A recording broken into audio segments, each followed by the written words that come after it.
Je m'appelle Olivier Hamel et le titre de mon projet, c'est Moteur fusée aux ondes PMMA. Donc pour les fusées, se déplacer dans l'espace, c'est assez facile parce que dans l'espace, il n'y a pas de friction, donc ça nécessite vraiment peu d'énergie. Sauf que par contre, pour une fusée décoller et se rendre dans l'espace, ça c'est complètement différent. Ça nécessite vraiment une quantité énorme d'énergie. Les propulseurs chimiques qu'on utilise en ce moment dans les fusées sont vraiment parfaits pour donner la première poussée qui est nécessaire aux fusées pour qu'ils puissent sortir de l'atmosphère. Sauf que par contre, lors du décollage, presque tout le carburant et le comburant va brûler. Puis bien ça, tel quel, c'est pas un problème, sauf que par contre, ça va venir amener pour conséquence que la durée des voyages spatiaux va être extrêmement longue. Par exemple, avec notre technologie actuelle, c'est estimé que ça prendra environ 5 à 7 ans pour pouvoir atteindre Jupiter. Puis bien, l'énergie d'une réaction de combustion d'un moteur fusée, elle dépend beaucoup des réactifs qu'on va venir utiliser. Donc plus que notre carburant ou notre comburant va être actif, plus que le moteur fusée va être performant. Donc ça voudrait dire que si on réussirait à trouver soit un carburant ou un comburant alternatif, on pourrait venir augmenter la performance des moteurs fusées et donc devenir réduire la durée des voyages spatiaux. Puis bien ça a justement été l'objectif de mon projet. Je me suis vraiment concentré sur les comburants, donc j'ai trouvé un nouveau comburant qu'on pourrait utiliser en ce moment dans nos moteurs fusées, qui est vraiment plus réactif que celui qu'on utilise en ce moment, qui nous permettrait donc, comme j'ai dit, de venir réduire la durée des voyages spatiaux. Donc en faisant mes recherches pour trouver un comburant à utiliser, je suis finalement tombé sur l'ozone. L'ozone, c'est un gaz qui est extrêmement réactif puis beaucoup plus réactif que tout ce qu'on utilise en ce moment comme comburant dans les moteurs fusées. Donc, à première vue, je me suis dit, bon, ben c'est parfait, je viens de trouver le comburant à utiliser. Sauf que j'ai décidé de faire un peu plus de recherches puis de regarder si l'utilisation d'ozone dans les moteurs fusées avait déjà été faite.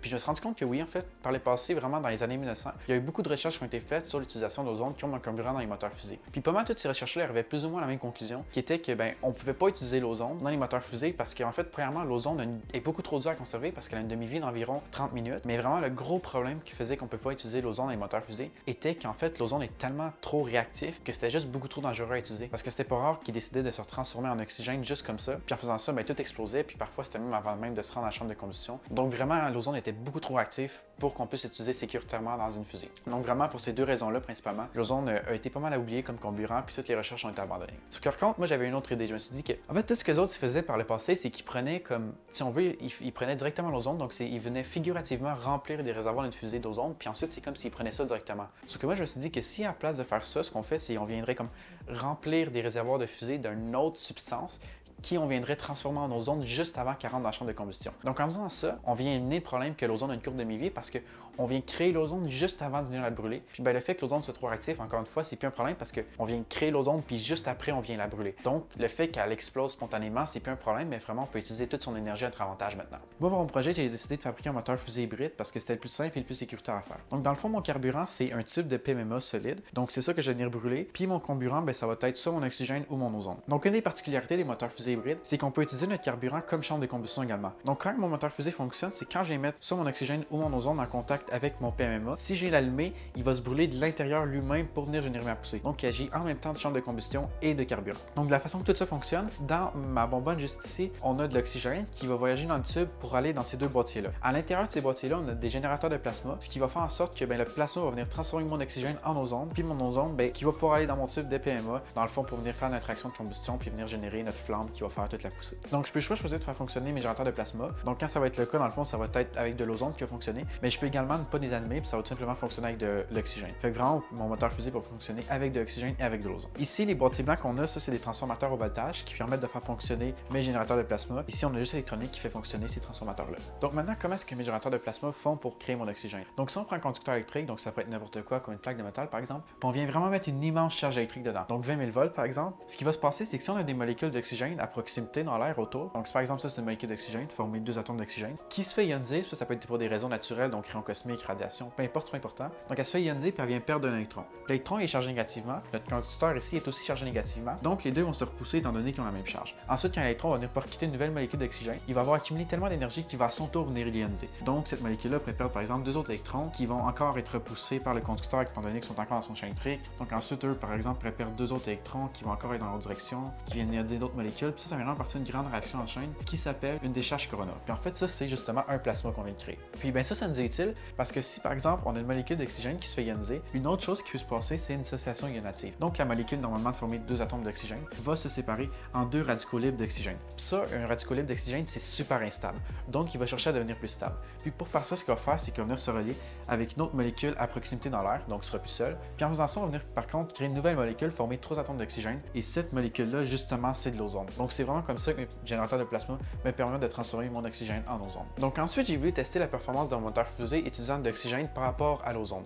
Ça s'avérait être beaucoup plus compliqué que je l'avais initialement anticipé. Donc normalement, pour mesurer la performance d'un ergol dans une fusée, ce qu'on fait, c'est qu'on utilise des impulsions spécifiques. Donc l'ISP mesure, dans le fond, l'accélération d'une fusée par unité de propergol. Sauf que par contre, moi, j'avais vraiment pas l'équipement qui m'était nécessaire pour pouvoir mesurer ça. Donc il a fallu que je trouve d'autres manières un peu créatives et originales pour pouvoir mesurer la performance de mon moteur fusée. Donc la première chose que j'ai faite pour pouvoir mesurer l'efficacité de mon moteur fusée, ça a été de mesurer la température de la flamme. Donc pour faire ça, ce que j'ai fait, j'ai pris une caméra thermique puis j'ai directement mesuré la température avec l'oxygène par rapport à l'ozone. Puis en regardant mes résultats, je me suis rendu compte qu'en fait, les résultats faisaient pas trop de sens parce que la température était beaucoup trop basse. C'est même arrivé que parfois elle atteigne une température autant basse que 165 degrés Celsius. Donc à cause de ça, j'ai conclu que mes résultats étaient invalides. Puis ça, c'était probablement aussi dû à l'imprécision de l'équipement. Dans le fond, je suis sûr que ma caméra thermique n'était pas faite pour mesurer des températures autant élevées que je le faisais. Donc c'est probablement pour ça que ça n'a pas fonctionné. Donc ensuite, ma deuxième tentative, ça a été de venir directement mesurer la poussée que la flamme exerçait sur une balance. Donc ce que j'ai fait, c'est que j'ai pris une balance que j'ai recouverte d'une plaque de céramique qui résiste au feu. Puis ensuite, de mesurer la poussée de la flamme dessus.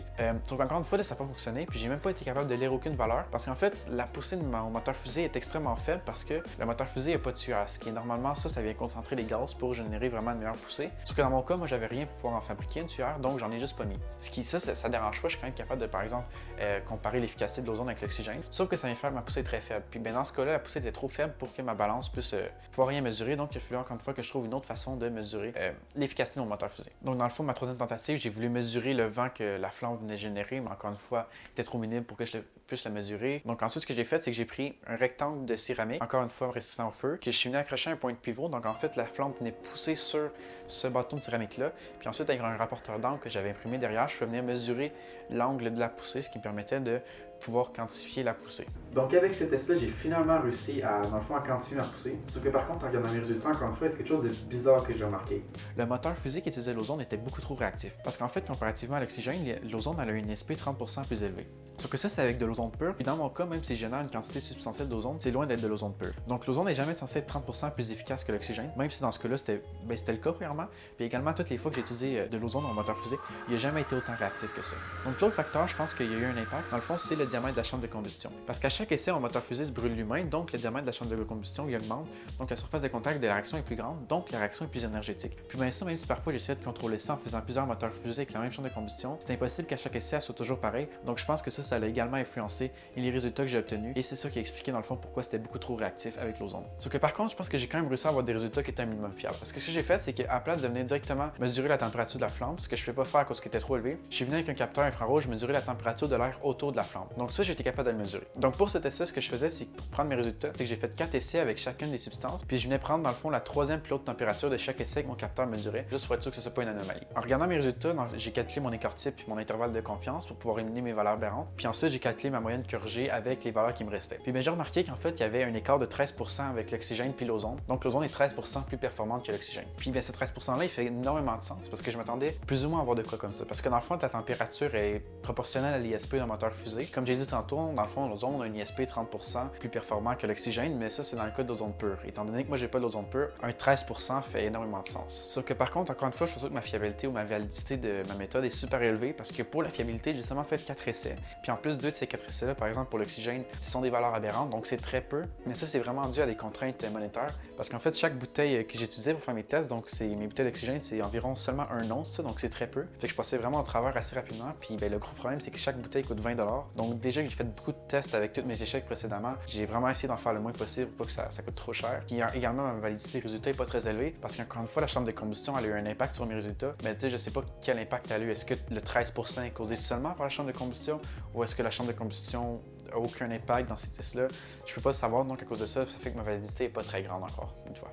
Donc pour conclure, je pense que j'ai en partie atteint mes objectifs parce que j'ai réussi à fabriquer un moteur fusée qui fonctionne en transformant de l'oxygène en ozone. Sauf que par contre, je pense pas que j'ai bien réussi à mesurer l'impact que l'ozone a par rapport à l'oxygène. Parce qu'en effet, je pense que ce serait responsable d'affirmer que l'ozone c'est l'unique facteur responsable à la différence de performance qu'on a observée. Donc même si la validité et la fiabilité de ma méthode restent débattables, tous les résultats pointent dans la direction que l'ozone fonctionne, puis en plus de ça, c'est appuyé par la théorie. Donc je reste sûr que l'ozone a vraiment eu un impact puis a rendu le moteur fusée plus performant. Donc je pense que ce serait réaliste d'affirmer que peut-être un jour on va pouvoir utiliser ces générateurs de plasma-là dans les moteurs fusées pour pouvoir permettre d'augmenter leur performance et donc réduire le temps nécessaire aux voyages spatiaux. Sauf que par contre, c'est pas parfait, puis il y a plusieurs améliorations possibles que je pourrais faire. Premièrement, je pourrais simplement fabriquer une tuyère sur mon moteur fusée, ce qui permettrait de grandement améliorer sa performance. Mais également, une autre amélioration, si ça pourrait être de modifier un générateur de plasma, parce que là, pour l'instant, il y a beaucoup d'oxygène qui n'est pas transformé en ozone, puisqu'elle touche pas les plaques. Donc vraiment désigner mes boîtiers d'une façon à ce que tout l'oxygène soit transformé pourrait également améliorer la performance de mon moteur fusée. Depuis le début de cette vidéo-là, en fait, je parle d'utiliser mes générateurs de plasma seulement dans les fusées, mais en fait, vraiment, on pourrait les utiliser dans n'importe quel moteur à combustion. Donc par exemple, on pourrait les installer à l'entrée d'air dans une voiture, ce qui permettrait d'augmenter la performance des automobiles et de venir réduire leur consommation d'essence. Donc vraiment, il y a plusieurs endroits qu'on pourrait utiliser mon générateur de plasma, ce qui ferait que c'est encore une meilleure solution que j'avais pensé au départ.